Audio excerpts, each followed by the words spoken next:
చూస్తూ ఉంటారు. ఆ జీవితమునే దేవుడు విడిచిపెట్టమని చెప్పుచున్నాడు. ఆ జీవితమునే దేవుడు దూరంగా ఉండమని చెప్పుచున్నాడు. మనము దేవుని దృష్టిలో తగ్గింపు జీవితమును కలిగి ఉండమని చెప్పుచున్నాడు. అప్పుడు దేవుడు మనలను హెచ్చిస్తానని చెప్పుచున్నాడు.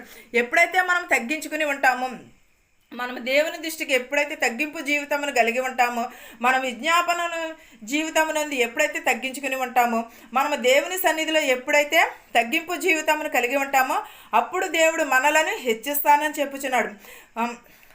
మన సహోదరులేంటి, ఎవరేంటి, ప్రతి ఒక్కరూ కూడా మనము ఎవరితోటైనా సరే, నేడు చాలామంది వారు పొందుకున్న స్థితిగతులను, హోదాను బట్టి దేవుని మర్చి అతిశయపడతారు, గర్విస్తూ ఉంటారు. కానీ నీవెంత క్రైస్తవుడివైనా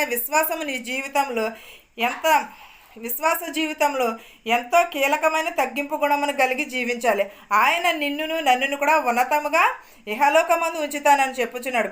ఉన్నత స్థలముల మీద ఆయన ఉంచుతానని చెప్పుచున్నాడు. అప్పుడు ఉన్నత స్థలముల మీద మనల్ని హెచ్చిస్తానని చెప్పుచున్నాడు. మనం ఎప్పుడూ కూడా మన సహోదరుని అందినేంటి, దేని అందినైనా కూడా మనం తగ్గింపు జీవితమును కలిగి ఉండాలి.